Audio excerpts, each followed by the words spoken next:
Ladies and gentlemen, comrades and friends, welcome to yet another Tambo School of Leadership Public Dialogue. Thank you for joining us. Today we'll be having a conversation around heterodox economics. So the theme of our conversation today, or the topic, is Beyond Orthodoxy, Economics for Transformation. So essentially, when we speak about heterodox economics, we are speaking about a new type of thinking in terms of our economic development. So moving away from the traditional thinking of economics to new type of thinking. And that's why I started the session by playing that song by Fela Kuti, Teacher Don't Teach Me Nonsense. Essentially, it's a good way to start today's conversation. And today we're going to be taken through the presentation by an academic as well as an activist who's steeped in the ideological traditions of our movement that is led by the African National Congress. But he's an academic activist who writes a lot, and I'm sure a lot of you know him. He has very interesting views, and he has been a lecturer. In fact, he sent me his bio, so I'll just read it out quickly so that I don't misinterpret anything. So if you could bear with me as I introduce today's speaker.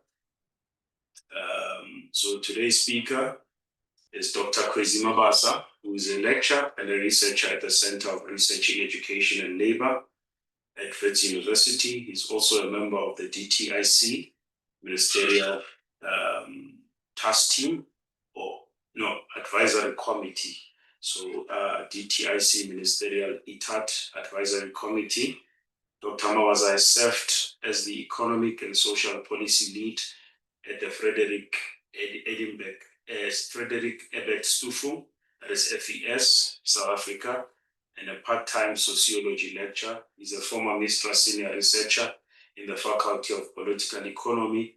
Before his MISTRA employment, he served as the National Social Policy Coordinator at the Congress of South African Trade Unions, that is COSATU, a program manager at FES, and a junior lecturer in the Department of Political Sciences at the University of Pretoria. He's also a fellow in the Atlantic Fellows for Racial Equality Program, hosted by the Nelson Mandela Foundation and Columbia University in New York. Khwezi has published several book chapters and articles in both peer-reviewed and popular publications. His work mainly focuses on heterodox political economy, labor studies, and racial capitalism. He is the co-editor of MISTRA's 2020 Beyond Tenderpreneurship, Rethinking Black Business and Economic Empowerment publication. He's also the co-editor of MISTRA's 2021 publication entitled Land in South Africa, Contested Meanings and Nation Formation. So Dr. Khwezi Mabasa is the one that will be taking us through today's dialogue titled Beyond Orthodoxy, Economics for Transformation. So without wasting any more time, I would invite him to begin his presentation. Dr. Khwezi, the floor is yours. Evening. Thank you, Program Director. Evening, colleagues, friends, and comrades. I just wanted to put on my video so that you could just see my face for the introductory part, and then I will switch off the video to save some bandwidth. So where I'd like to start is to basically say that the debate about going beyond orthodoxy in political economy or economy thinking is not a new one. It can be traced back to the early critiques or criticisms or critical reflections on capitalism and the development of capitalism. But it gained a lot of prominence in the 20th century and even now in contemporary political economy debates. And how I conceptualize orthodox economics or orthodox political economy is basically it's development paradigms that challenge some of the foundations and the principles of market fundamentalism and neoliberal development thinking, and these include Keynesian economics, feminist economics. It includes institutional economics, and even contemporary alternatives such as the solidarity economy and eco-socialism. So I've divided my presentation into four parts. The first one, the theme that I want us to explore using a heterodox perspective is economic development. The second one is labor, work, and unemployment. The third one is the role of the state. And the fourth one is ownership. But before we get to these themes, I want to just make a couple of introductory comments about South Africa's policy context. Now, we are all aware that over the past 30 years, South Africa has implemented various macroeconomic and social policies to try and address our various development challenges, but to also essentially transform the economy. And there's been a lot of literature and a lot of debates about the efficacy and the outcomes of these particular policies over the 30 years. But I think one of the things that we have to remember, especially when we want to have an evidence-based discussion, is that our country has achieved some socio-economic achievements or positive outcomes in terms of access to basic services and public goods. At some point, we had one of the longest periods of sustained economic growth. We've had the expansion of infrastructure in communities. We have one of the most extensive social transfer programs in the world. Okay, and so we have to acknowledge that there have been some gains over the past 30 years. Yet, even in the context of these gains, structural inequality still persists.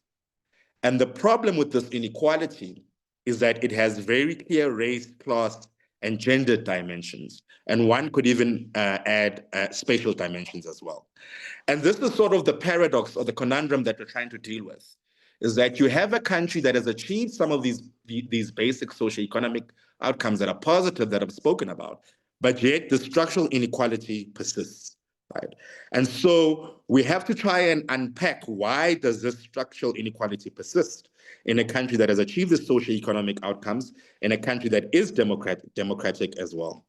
And essentially what has happened is that we have not moved beyond what Ben Fine and Rustamji defined as a structure of the economy that is dependent on the minerals and energy complex, right?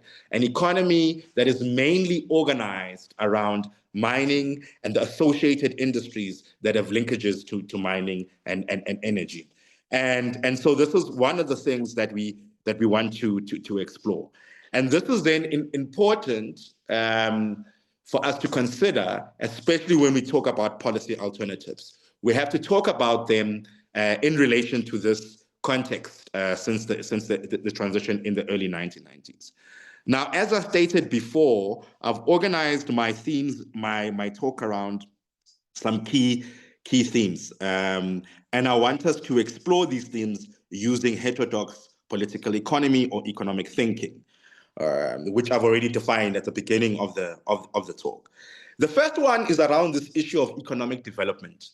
Now, when you hear policymakers, researchers, activists, and even individuals or institutions from the private sector, the emphasis on economic development is always on economic growth and GDP, right?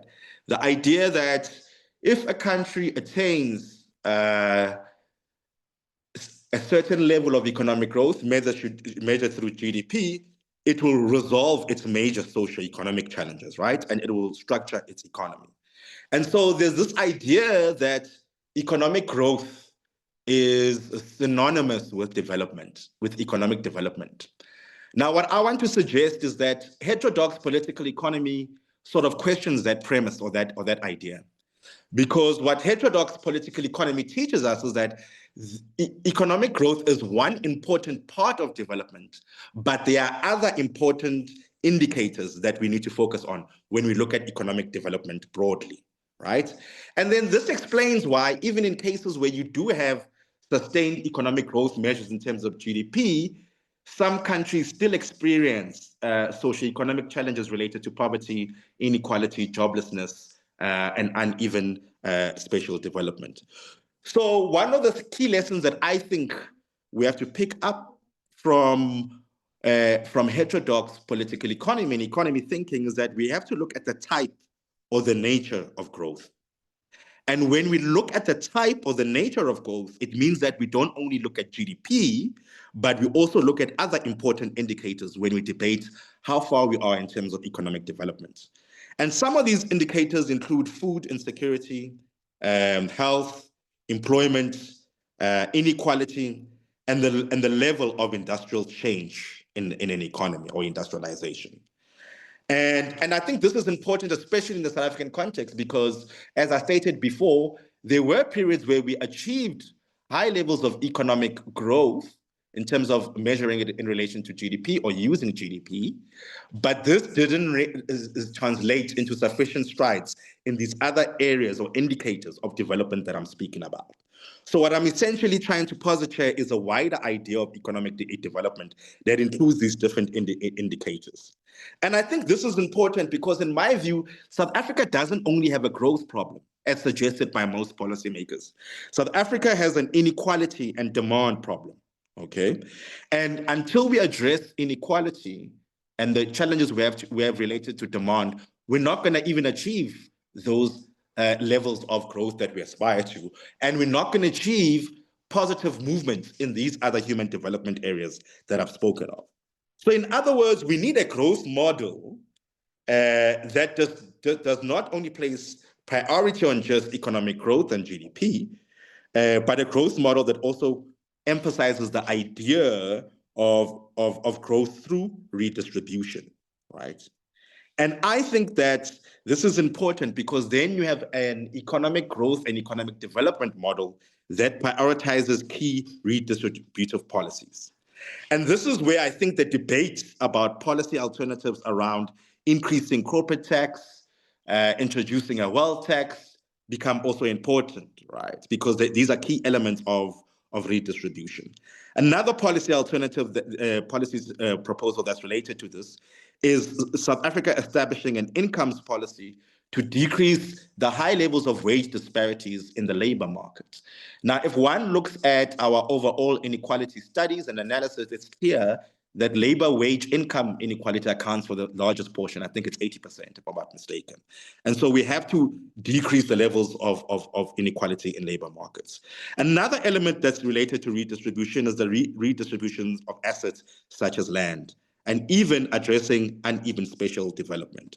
So around this first point of a broader notion of economic development, as I'm saying, we need to move beyond GDP, we need to look at other human development indicators, but we also have to focus on a growth model that focuses on growth through redistribution.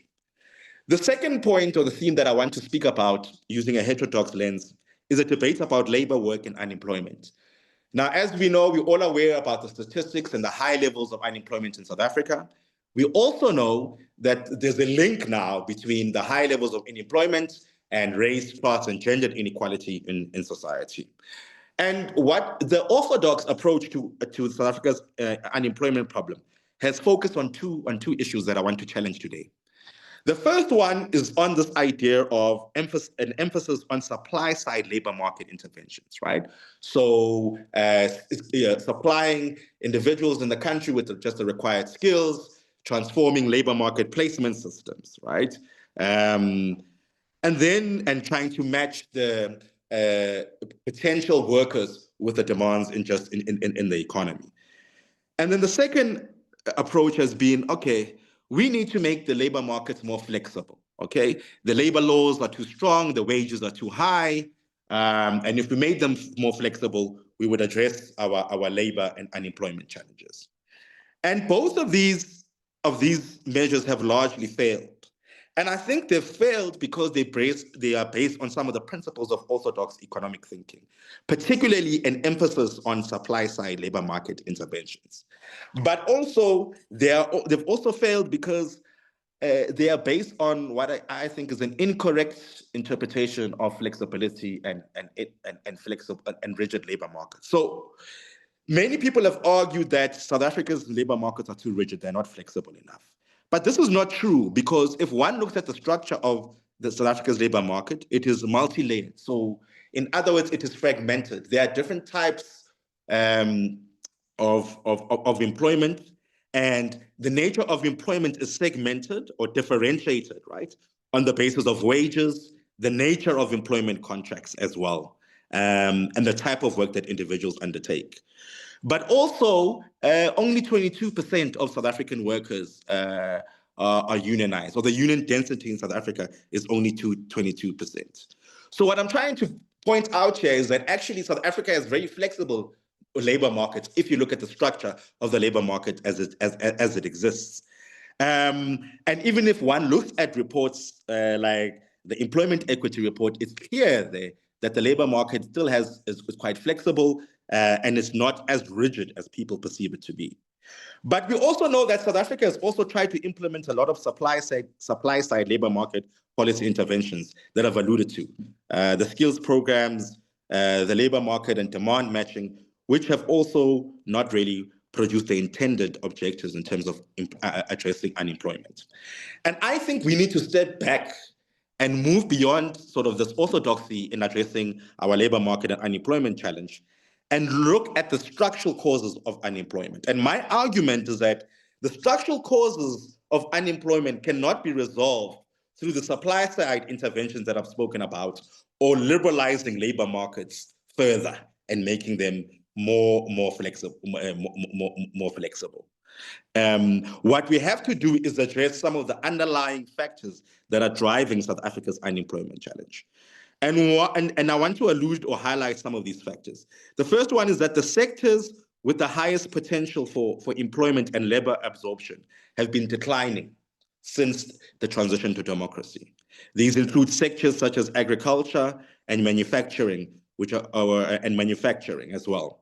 The other reason that I think informs our unemployment problem is that we've had systemic deindustrialization. We also have the challenge of uneven spatial development between urban and rural areas, between different provinces, as we know, and the growth of the financial and business services sectors, which traditionally have a lower labor absorption rate. We also have a challenge related to low investment or productive investment. And we've also seen evidence that trade liberalization in key sectors such as textiles and agriculture has actually had a negative impact on employment and the structure of labor markets.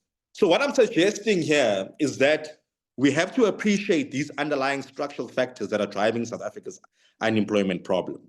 And we have to address them for us to improve our employment targets. The other point that I also want to make about the question of labor from a heterodox perspective is that we mustn't also think about labor in the context of just formal wage labor, okay? Because what the evidence is also illustrating is that a lot of South Africans and other residents in the country are dependent on non-wage livelihoods for maintaining human development and their livelihood practices. So we have to have a wider conception of labor and not just this narrow one around formal absorption into wage labor. And we have to create systems of labor market and social policy interventions that support this wider notion of labor. The third issue that I want to deal with from a heterodox perspective is the debate around the role of the state.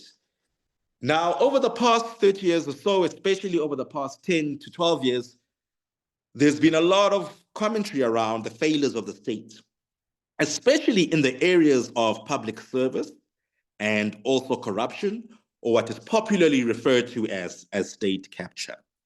And this has delegitimized the role of the state, not only in society in terms of legality, constitutional principles, adherence, and transparency, but also it's delegitimized the role of the state in development. And I think this is one of the things that has been missed in our state capture analysis and debates, that The delegitimization of the state, especially in the area of public services and corruption, has led to many stakeholders and policymakers to believe that actually we need the state to play a minimal role in development.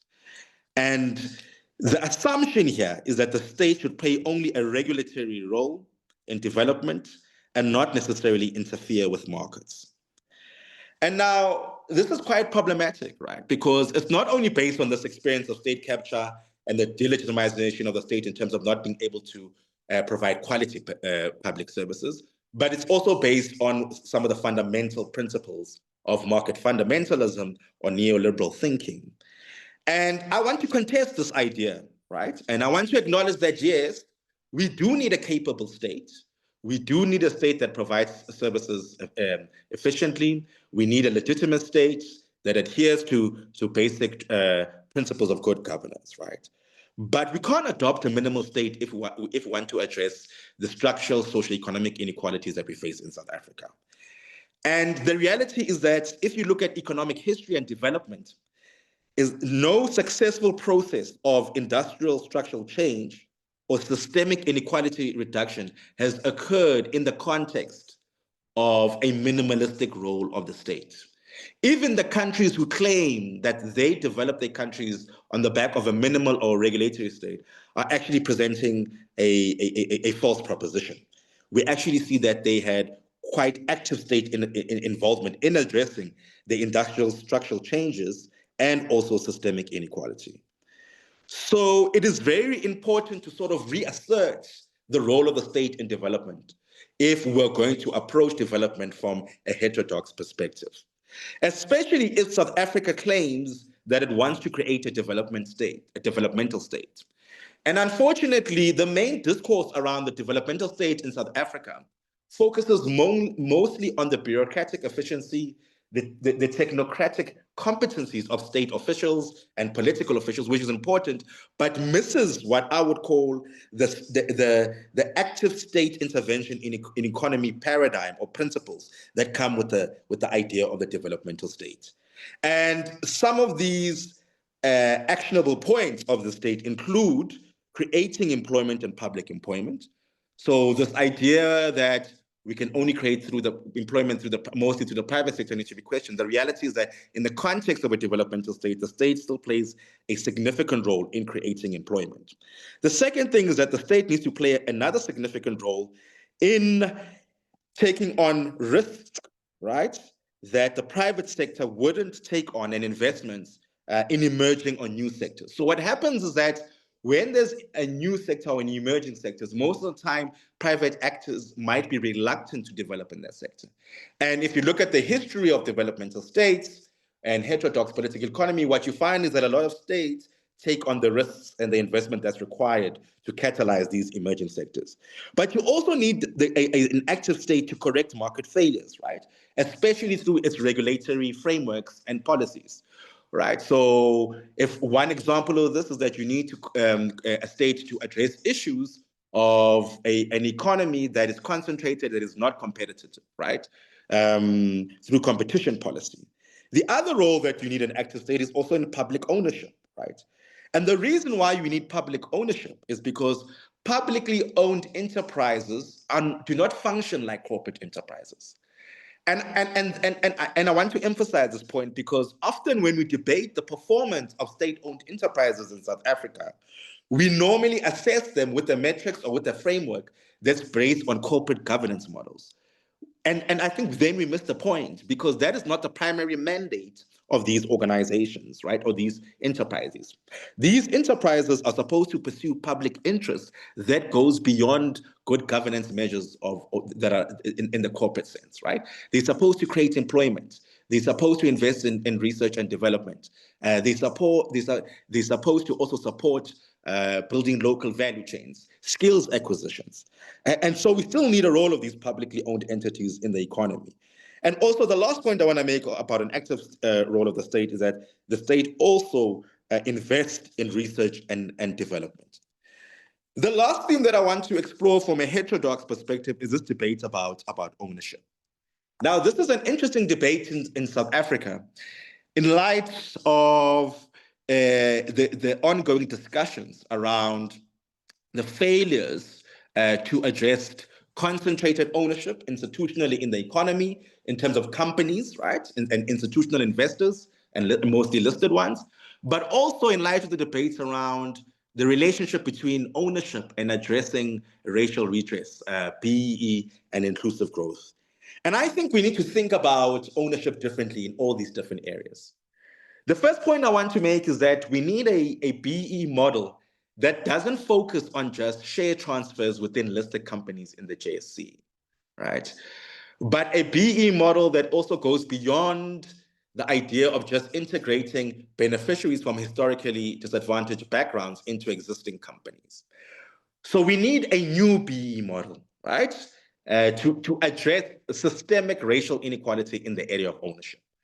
So what would this model look like according to my observations?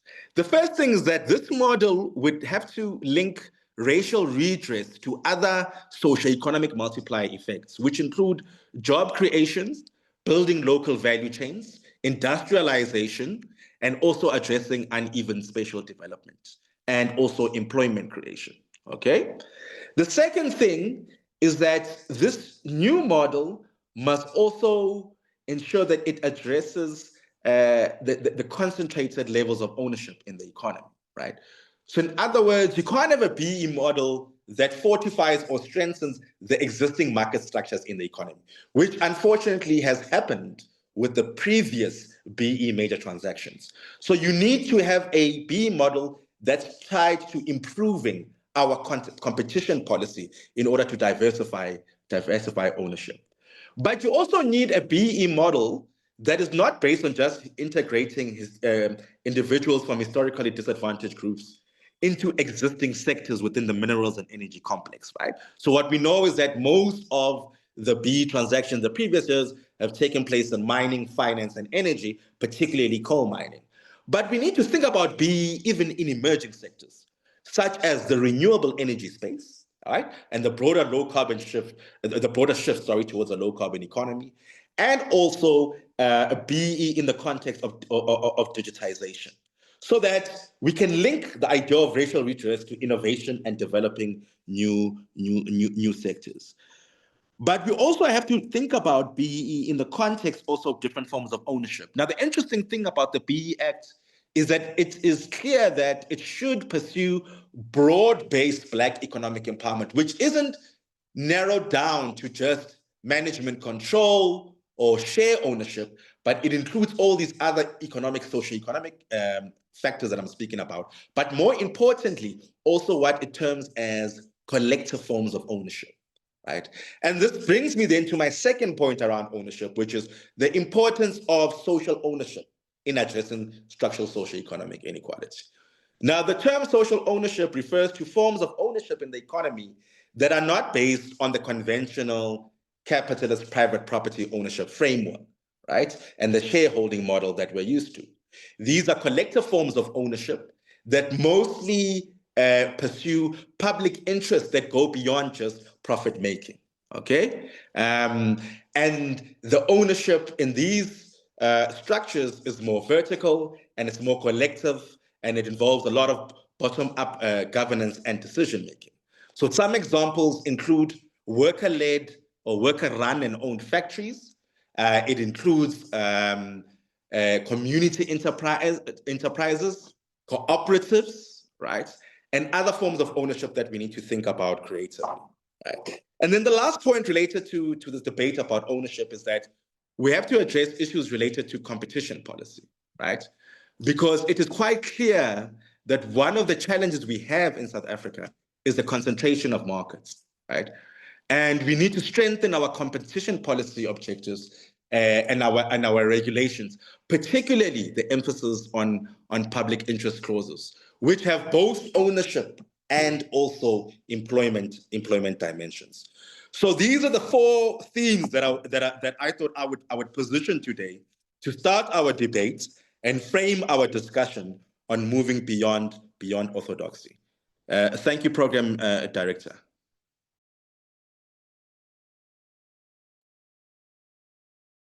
Thank you very much, Dr. Khwezi, or Comrade Khwezi, for that concise but yet very provocative presentation. I think you've given us a mouthful. Normally students pay to get this information. And we're privileged to have the Tambo School of Leadership that can bring this kind of information and provoke our thoughts for free. You touched on a number of things, and I think all of those things are important. You first laid a context of our economic structure and made the point that our socio-economic progress that has been made in the last 30 years is being undermined by structural inequality, poverty, and unemployment. You made the point that our economy is still heavily based on the mining complex, meaning it's still very much extractive, and therefore that in itself limits its productivity. Made a point that economic growth, while necessary for economic development, is not sufficient. We need to consider other factors such as industrialization, manufacturing, as well as infrastructure development. We need to think about growth through redistributive measures such as wealth taxes. You made a point that it's not sufficient for us to think about labor through supply side interventions. We need to broaden our thinking around labor. And you made the point that to do that, we need to think about how we address the question of deindustrialization, the legacy of colonization and apartheid in terms of our spatial planning, low investments, particularly productive investments. And those are some of the things we need to think about to correct this thinking around just thinking about the supply side of labor. Made the point that we need to actually expand our definition of labor, and I think that's quite important. But you went on further to tell us that we need to really rethink the role of the state, because indeed it has just been reduced to a mediator rather than an active participant. And in fact, over the years, it has also been undermined. And what we're starting to see is the receding power of the state quite more pronounced. And in redefining that role, you said you need to think about the state and ensure it has the capacity to intervene on an economic level. And the state must create employment, must not just create a conducive environment for the private sector to employ people, but itself must create that employment. It must have the power to regulate, discipline, and ensure that there is market corrections where there are disparities. You spoke about the role of SOEs, and lastly, you spoke about the need to intensively invest in research and development. The final aspect that you touched on is the fact that we need to change the patterns of ownership. And in this regard, the BEE provides an opportunity to do so, but we need to rethink it. And we need to think about a BEE model that improves our competition environment, a BEE that is also concerned about emerging markets and is not only focusing on existing markets, a BEE that needs to broaden patterns of ownership. And in this patterns of ownership, we need to think about social ownership through cooperatives, but also ownership that is not entirely concerned about individual wealth, but it's also concerned about the social progress, socio-economic progress. And I think the last point that you made, which is quite important, is the fact that our competition policy needs to help us to deconcentrate the economy. So the monopolies and oligopolies that we see in the markets, we should be able to deconcentrate them using a progressive competition policy. So those are some of the issues that you touched on, which are quite important, which I think are quite important. And at this stage, I would like to invite hands to engage your input. The rules of engagements are simple, colleagues. Is that one, you need to ensure that your user profile is named correctly. So if your user profile is named iPhone or Zoom, will not note your hands. But secondly, each one of you will have 2 minutes to make their input so that we can allow other people to make their inputs. So I'm noting hands, and can you please also, Dr. Khwezi, note some of the comments that are happening in the chat rooms, so that when you respond, those are also, covered. So I'm noting hands, comrades, and in noting those hands, I'm going to put a timer here so that I'm sure maybe all of us will be able to see it, if possible, so that comrades don't say that sibavalele ngaphandle or we drop at them. So I'm noting hands. I'm starting with Kamagelo. Comrade Kamagelo, you can go ahead, unmute. Good evening. Thank you very much for this opportunity, and maybe one should welcome the great presentation by Dr. Khwezi. I'd just like to make one comment. I didn't hear him speak much about the issue of the sovereign wealth fund, right? And I'm raising this because we're also speaking about the state of our economy and how do we better get to improve it, and all the other pointers he made. I just wanted to find out if in the most simplest way he can speak to the sovereign wealth fund and how that too can also assist in terms of the economic development of our country, and what does he think could be the most eminent things that can be done towards reaching its full implementation. Thank you very much. Thank you very much, Comrade Kamagelo. As you can see, you took about 1 minute. Thank you for that. I'm going to now go to Comrade Neo. Please unmute and then go ahead. It's Neo. I don't know. There we go. Yeah, please unmute and go ahead.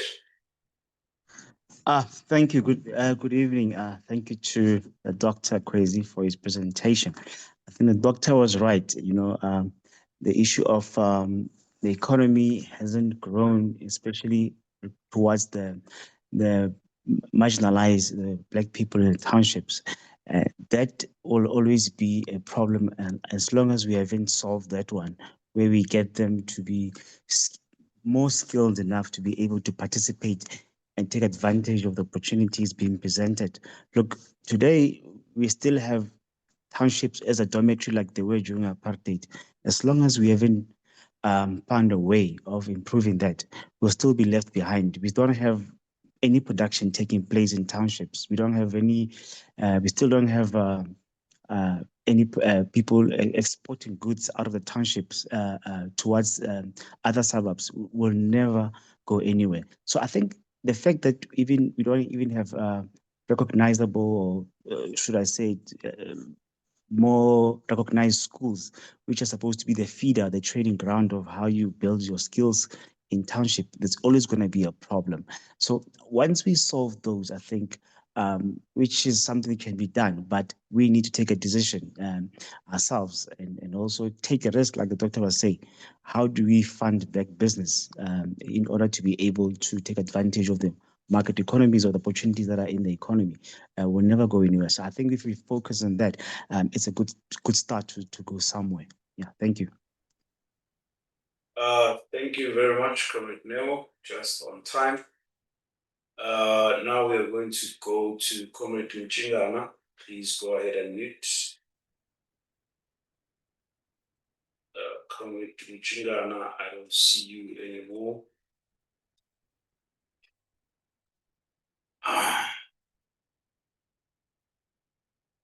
Please unmute, Comrade Mchingana.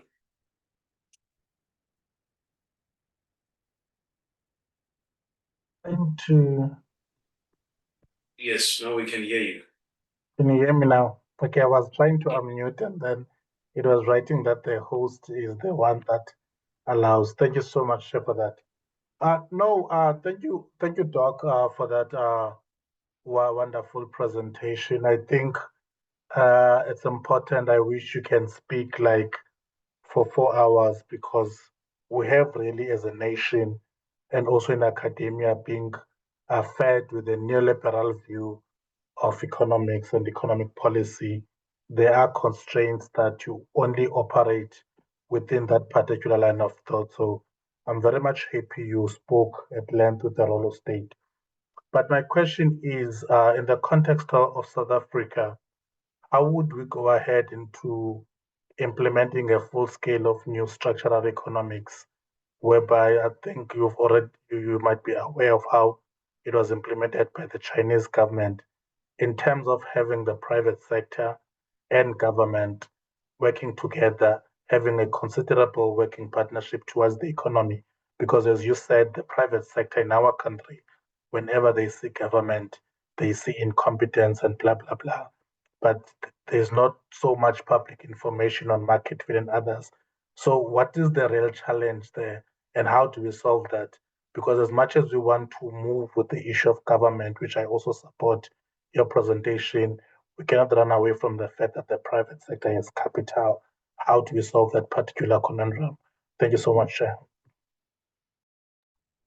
Thank you very much, Comrade Mchingana, right on time as well. We'll respond to those hands and then we'll take another round. But before you do, Comrade Khwezi, I also have a question really to say, and I think part of it was raised by the latter speaker to say, do we have a superstructure architect in terms of our legislative framework that would allow us to be able to transition quickly in terms of implementing some of the things that you have spoken about? And if there are gaps on that level, how do we correct those gaps? But secondly, in the context of the GNU, right, which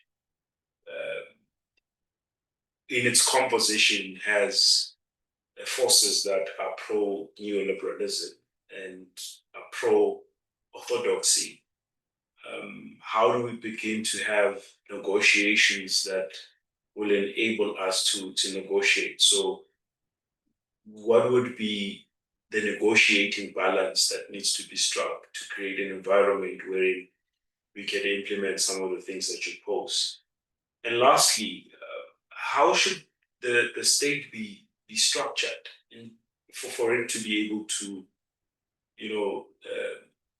build the capacity that you speak of, to be able to play the role that you speak of? I mean, you correctly said that we've been speaking about being a developmental state, but that remains an aspiration to date.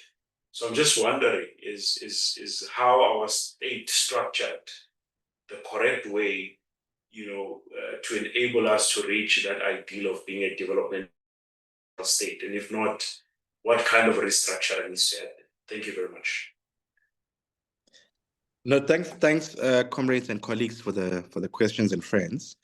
Let's start with the one around the discussion of the township economy, which I think, Neo makes quite insightful comments around the fact that, part of our idea of addressing uneven spatial development strategies is to deal with the issue of the township economy. Let me make a couple of points. One, there's a lot of money that has been earmarked or ring-fenced for the township economy. And what we've been getting in the media and from public officials is just a figure. So we know maybe it's 200 billion or whatever it is. But I think we need to look at some of the key points of economic structural change within the context of the township economy. The first one is we need to diversify the economic and the sector base in townships. When everyone thinks about the township economy, they mostly think about just retail, to be quite frank, right? And it's because we've limited our idea of what a township economic base or structure or sector structure looks like. And I think we need to diversify that. That's the first point I want to make. So that's going to assist. And then the second one is that we have to link that diversification plan to social infrastructure. Because you can't diversify township economies from a sectoral perspective if you don't have the social infrastructure to support that diversification. But you also need to lower the cost for developing those sectors, for having new entrants. So we need to deal with this link between social infrastructure and economic diversification. In other words, we mustn't think about social infrastructure in townships as just service delivery, but we must think about it as social infrastructure to transform the economy, support certain sectors, and develop. And then tied to that is that you need to develop value chains and forms of localization in the township economy context. If one reads the findings of the Competition Commission on the grocery retail sector and how these retailers are operating in around the country, but specifically in townships, it becomes clear that this is one of the low-hanging fruits that we can address in order to move forward.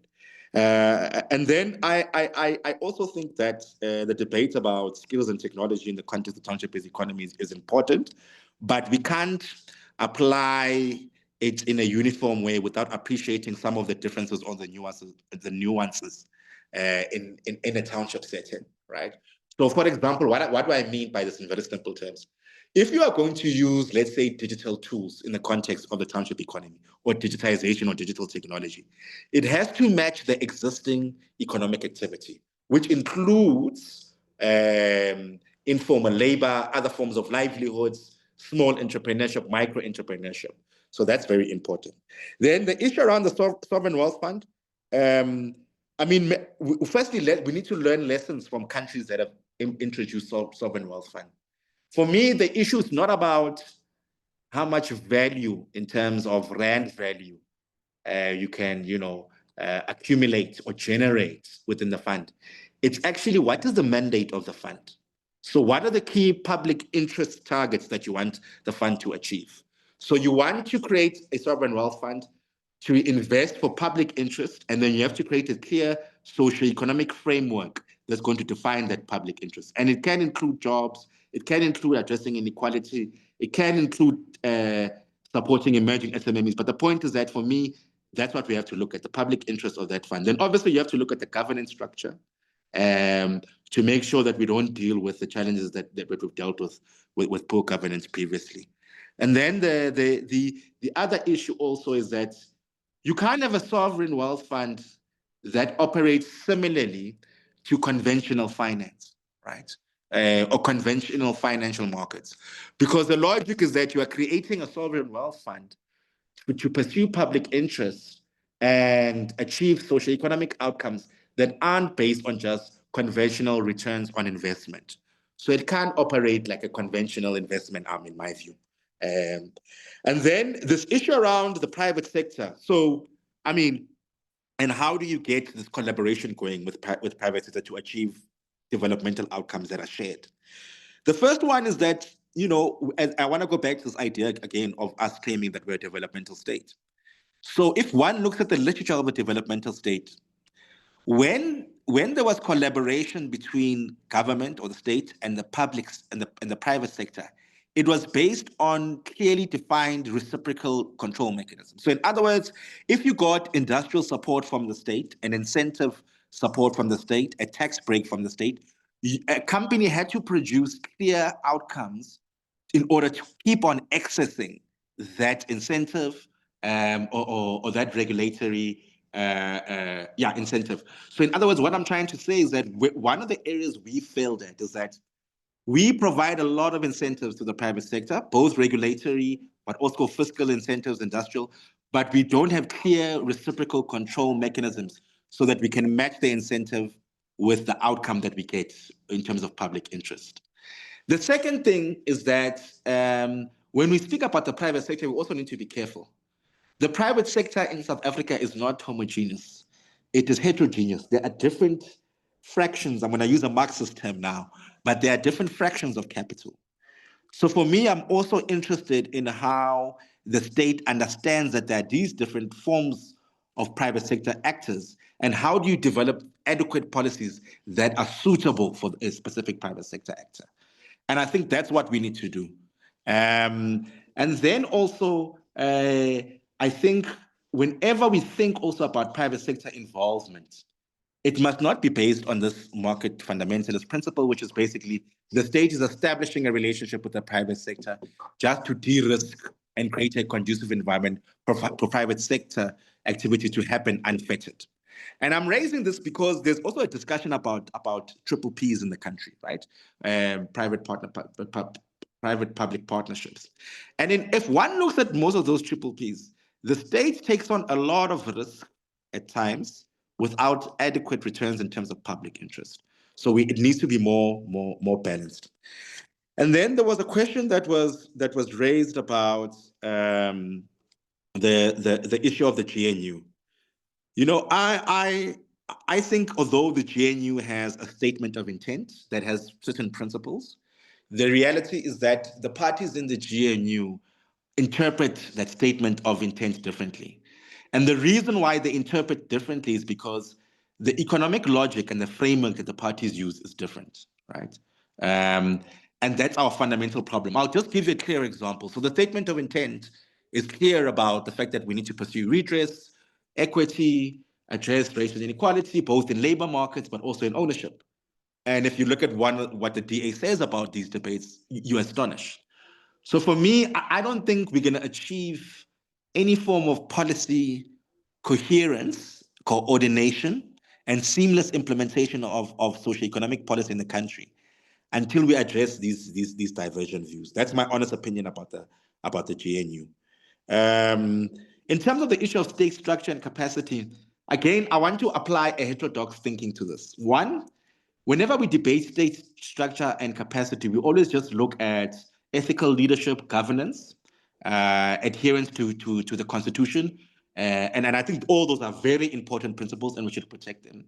But often, some of the decisions that we take at the macroeconomic level have a negative effect on state capacity. So, for example, if we're hiring less doctors, less nurses, and less teachers, that has a negative effect on public services, right? So whenever we debate state capacity, we must look at the relationship between state capacity and the macroeconomic policy choices that we're making. The second thing, I think we also have to have a nuanced idea of state capacity because the state also has different institutions, right? So, you know, the challenges that you encounter at the local level might not be similar to the provincial and the national one. So we also have to approach state capacity with an idea of appreciating the differences in the cooperative governance system. Yeah. So that's it. Thanks, Chair. I hope I've addressed all the questions in the first round. Thank you very much, Dr. Khwezi. I'm just going to take the last round. Please, comrades, this is the last round. So if you have a question, please raise your hands now or forever hold your peace. So please, comrades, please raise your hands so that we can engage this input. But again, Dr. Khwezi, I would like to implore you just to note the questions in the chat room. And then when you come back and respond, maybe you can start with those so that I don't have to go through them one by one. So already I see 2 hands, comrades. Are there any other hands? So you only have between now and the 2 hands that have been raised to make your submission. So I'll start with Comrade Eddie. Comrade Eddie, you can unmute and go ahead. Remember the rule, 2 minutes. No, thank you so much, Chair. And comrade greetings to everyone. Such an insightful discussion that we're having later this evening. But I also wanted Dr. Khwezi to actually touch mostly on the socio-economic factors, such as crime, particularly corruption, which continues to undermine sustainable economic growth and development, you know, because corruption distorts public resource allocation and it does weakens governance structures and erodes investor confidence, thereby discouraging both domestic and foreign investment. So this contributes to reduced economic activity, loss of job opportunities, and persistently high unemployment rates. So addressing these challenges requires more like maybe a strengthened institutional accountability, transparent governance, and targeted interventions, you know, to promote inclusive economic participation and restore public and investor trust. So I also wanted just the presenter to touch base on these issues that I'm just raising here. But thank you once again for the opportunity. Thank you very much, Comrade Eddie. Well within time. Comrade Gift, floor is yours. Thank you, comrade. Evening, comrades. Mine is just from a point of just understanding and learning. I think comrade Giffens also touched on the structure of the economy. So I just wanted to know, is there a possibility of achieving all that which we would like to achieve under the structure or the framework of the same economy that was mainly based on exploitation and oppression? Are all of these that we are trying to implement going to work to liberate people economically, especially the majority of the people that were originally excluded from the very same economical structure that we still find ourselves in? And then just the last question, in terms of the continent, to what extent will our success or progress in implementing the solutions that Dr. Khwezi suggested, to what extent will they be limited by external progress in the region, or the lack of? Thank you. Thank you very much. That was the last hand. So Dr. Khwezi, let me just add one more question, building up on the last question, to say, what should then be guide our foreign policy, and in particular our trade policy, if we're to adopt a heterodox paradigm of thinking, especially in the context of the new geopolitical developments around trade? But also second to that is that, how should we rethink our national interest in as far as the economic development is concerned, and how we relate with others within the globalized context that we exist in, if we were to adopt that heterodox thinking? So I'm actually trying to raise the conversation beyond just the realm of domestic politics, but to position it in global politics and say, what then becomes the new features of South Africa's trade policy and foreign policy if we were to adopt that heterodox paradigm of thinking? Thank you. You can respond, Dr. Khwezi. Yes, thanks again, comrades and colleagues. I'm also going to address the question that Comrade Neil has asked in the chat, which I think is important. This issue around, because one of the key arguments that I presented in the presentation is that we need to pursue a growth path that focuses on demand and also socio-economic redistribution. And I think social transfers actually play an important part in that.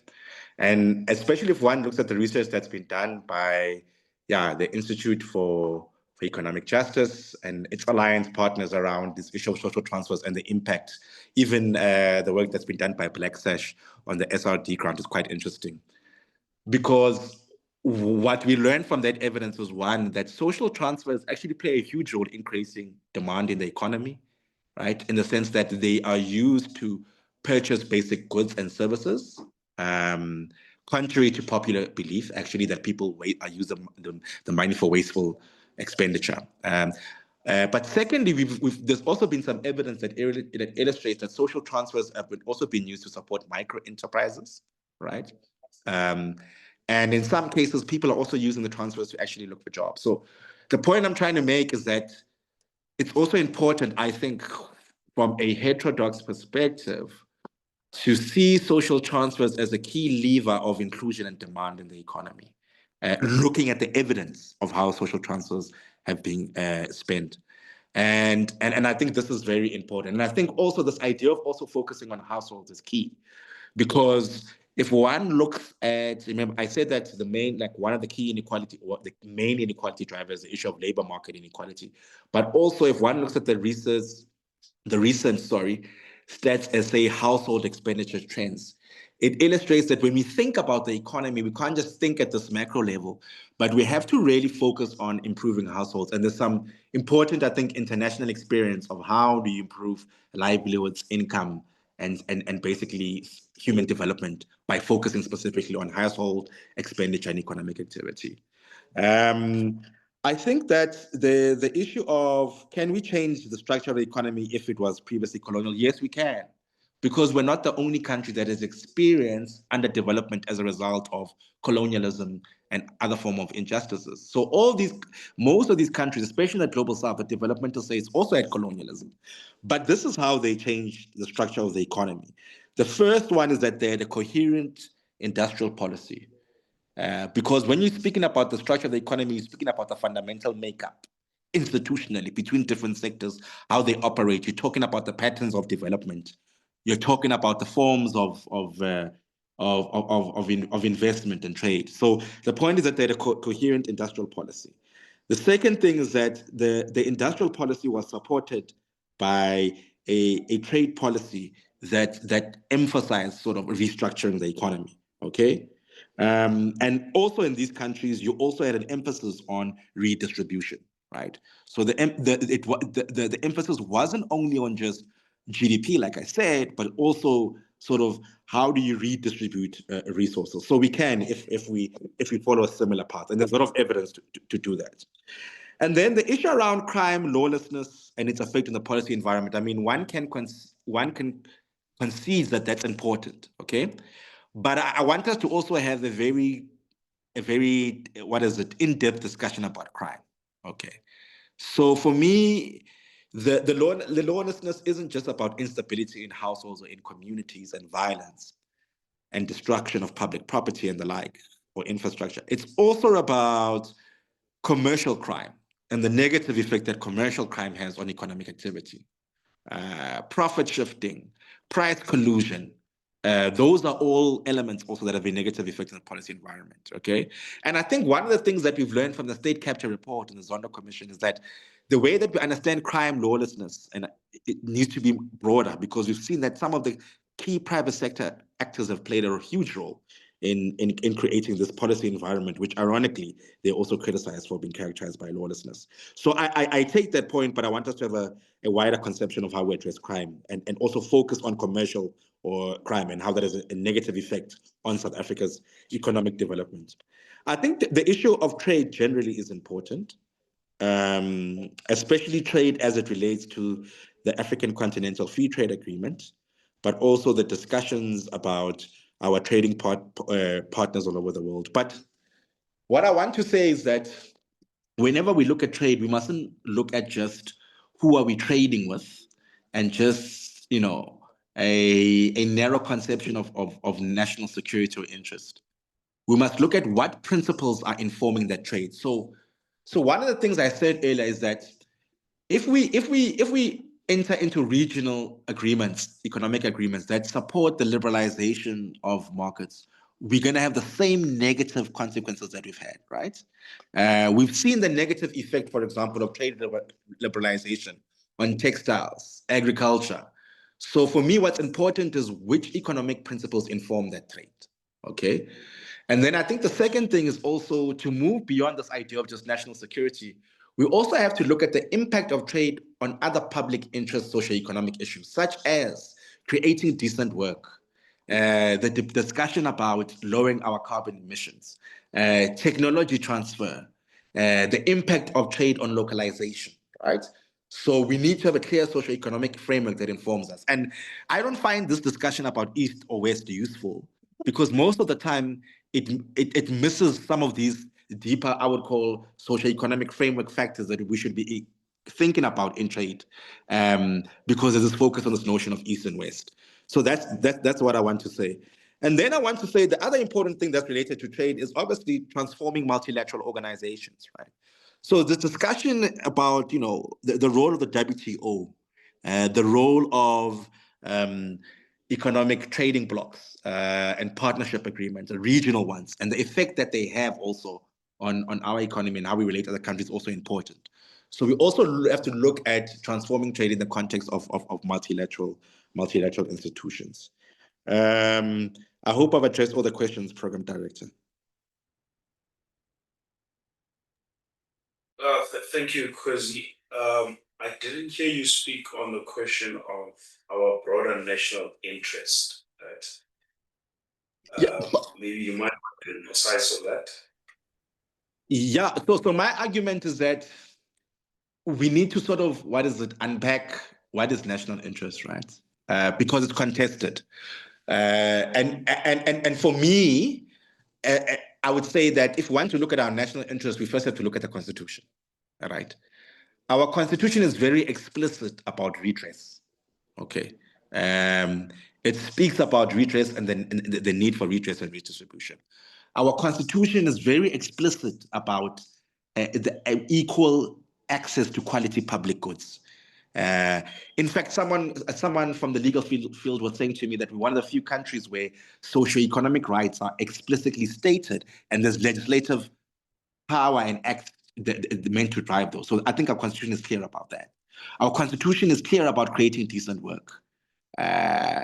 Our Constitution is also clear about access to good governance.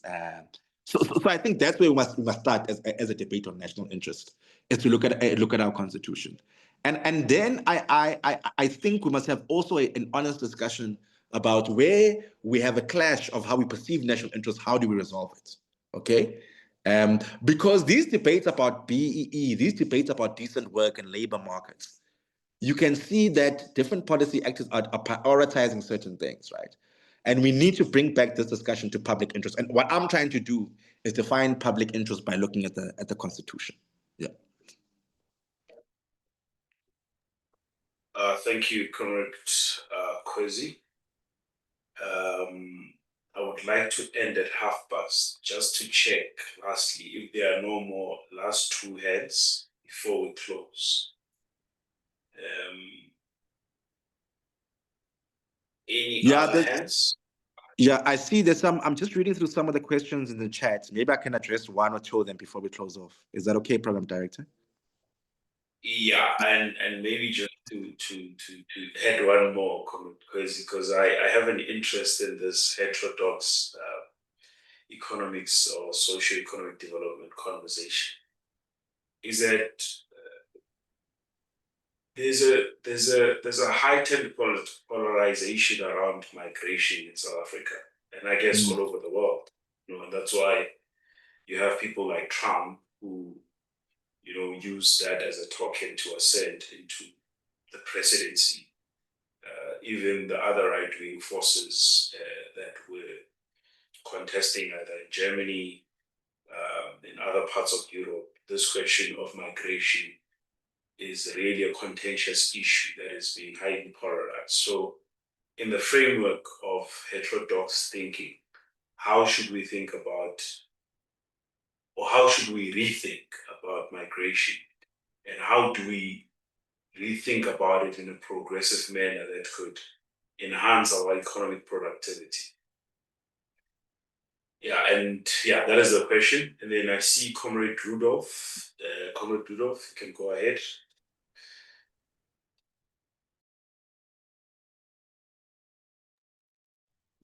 Thank you very much, Chairperson of the session. Yeah, mine will be, I think when we want to deal with this matter of economic transformation, we must also strengthen our municipality in terms of LED. I think if the doctor can maybe just contribute on that matter, because in most cases, we find these mines, especially on our side. I'm from Emalahleni. This mine, when they are commit the SLP program, they don't speak to the needs of the community. I think if you can just strengthening our local economic development in our municipality, we'll be able to build a better economy in our country. Thank you very much. That's my submission. Thank Thank you very much, Comrade Rudolph. Dr. Khwezi, I think, this is the last one, and then you can give us your parting remarks as you conclude your response. Yeah, so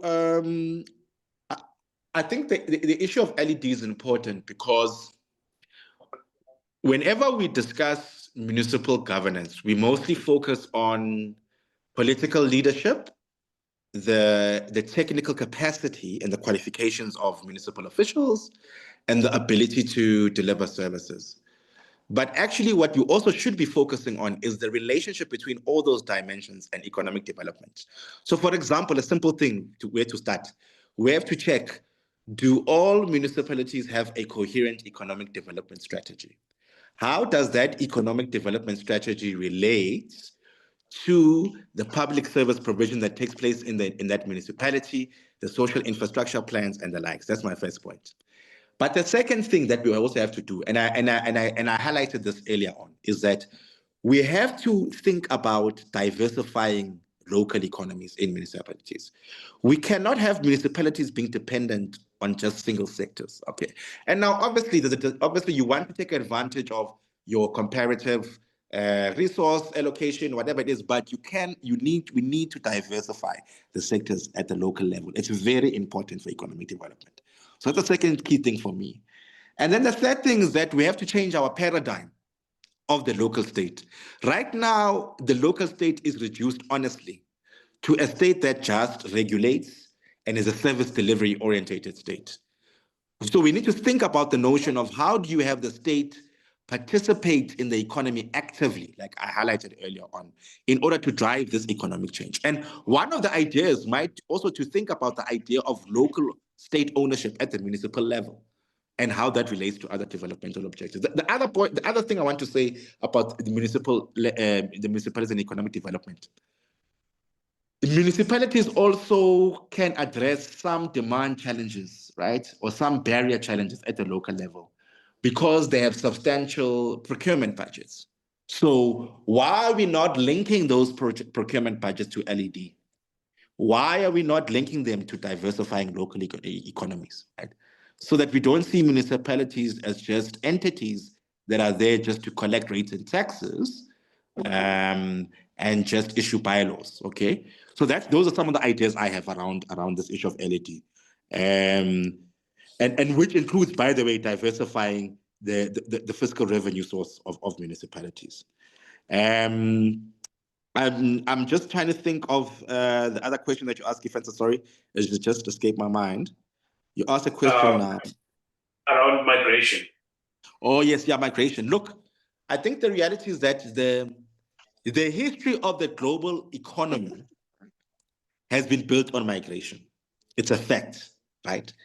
And whether you look at even the most developed countries, other countries in the global south, underdeveloped, migration has always played a central role. But the problem I have with how we approach migration now is that we attribute structural economy problems to the fact to migration, which is problematic. Okay, so unemployment, as I've explained before, is a structural economy problem, and I explained what causes unemployment structurally. You can't argue that unemployment is just caused by migration. If there are problems in the provision of public services, these problems are multifaceted. They are produced by weak governance, sometimes taking the wrong fiscal policy choices. I can go on, but you can't attribute that to migration. So one of the things we need to do is to have evidence policy making so that we really interrogate the effect of migration on development and not believe falsehoods in some cases. That's what I want to say. And then the second thing is that we have to also then agree at the regional level around how do you create a collaborative migration framework, right? That serves the interests and the needs of different countries without becoming overly nationalistic. So we need to use SADC, the AU, all these structures to develop that migration framework. And that migration framework can't only focus on labor migration, because people migrate to different countries for different interests. So you might also need to consider issues related to defense and national security, okay? And not just labor. And then the third thing related to the debate on migration is that we must challenge conservative ideas in society, right? That make us degrade the humanity of other individuals or other citizens across the globe on the basis of just of the basis of essentialism. It's not useful in our policy debates. Yeah, thanks. Thank you very much, Dr. Khwezi. We really can't thank you enough for taking the time to take us through this important engagement. As I said, that you have raised quite provocative and substantive matters that we need to think about. You have empowered us to think differently about our approach to developmental questions, in particular economic development. And I think this particular dialogue and the others that will follow, including the previous one that we had, will be important in informing our thinking as we engage the NGC base document ahead of the NGC that is coming in December. I think we can all appreciate that we are at a moment of reckoning as the ANC and its broad movement, which requires a new type of thinking, which requires a new way of doing things, because essentially the renewal must also be about our thinking. It should be about how do we think differently, right? But still maintain our progressive posture, because progressive in its fundamental definition means that something is not static. It talks about something that is in constant motion, right? And again, we are a revolutionary movement, right? We seek fundamental change, right? And that's why some comrades have raised concern with the, words like reform entering into our lexicon more and more as we think about policy matters, to say, but we are a revolutionary movement. We don't just seek reform. We seek to radically and fundamentally change, in particular, the structure of the economy and the structure of social relations, because we can only achieve a better life for all if we are able to radically and fundamentally change our socio-economic structure. It needs to fundamentally change, including the spatial planning, including knowledge itself, right? We need to move away from this monolithic, narrowed, orthodox frame of thinking. We need to open ourselves to new ideas, to new ways of looking at problems and responding to them, so that our response to our own challenges is informed by a much richer conceptual basket. It's not only informed by a conceptual basket that is one-dimensional or that is fed from one pository of knowledge.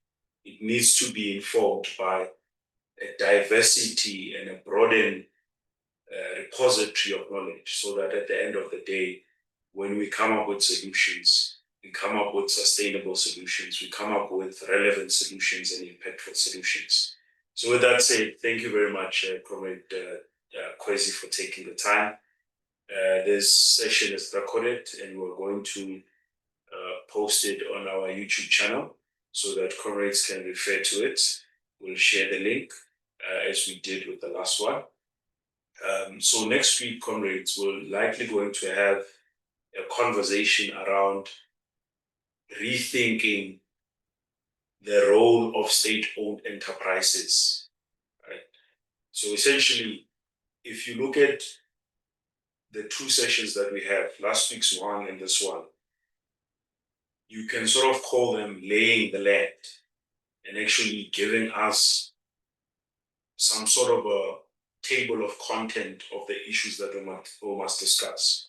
So coming out of today's discussion, what we are going to pick out is the role of the state through state-owned enterprises. What becomes the role of state-owned enterprises? How do we propose them so that they can contribute much more meaningfully in terms of our economic development? And then we're likely to have a session after that on a progressive thinking around energy security. Right? What do we mean when we speak about a progressive energy mix? What do we mean when we speak about a just transition? How do we think differently about energy and its role in terms of reactivating our economy and enhancing its productivity? So those are the next two sessions we're going to have.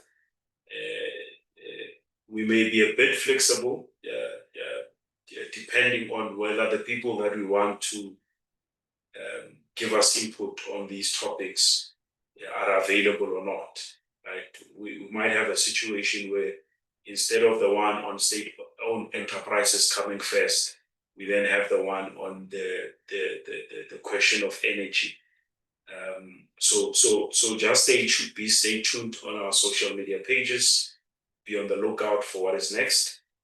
Another announcement, comrades, is that this week on Thursday, we are having a public lecture delivered by the former Deputy President of the Republic, Dr. Khwezi Mabasa, on the national dialogue. So the theme of the lecture is that from Cape Town to Kodesa to the national dialogue, reclaiming OR Tambo's legacy. So those who are available to attend in person, please do join us at Kosatu House in Braamfontein. The public lecture is going to start at 5:30, probably going to end around 8 o'clock.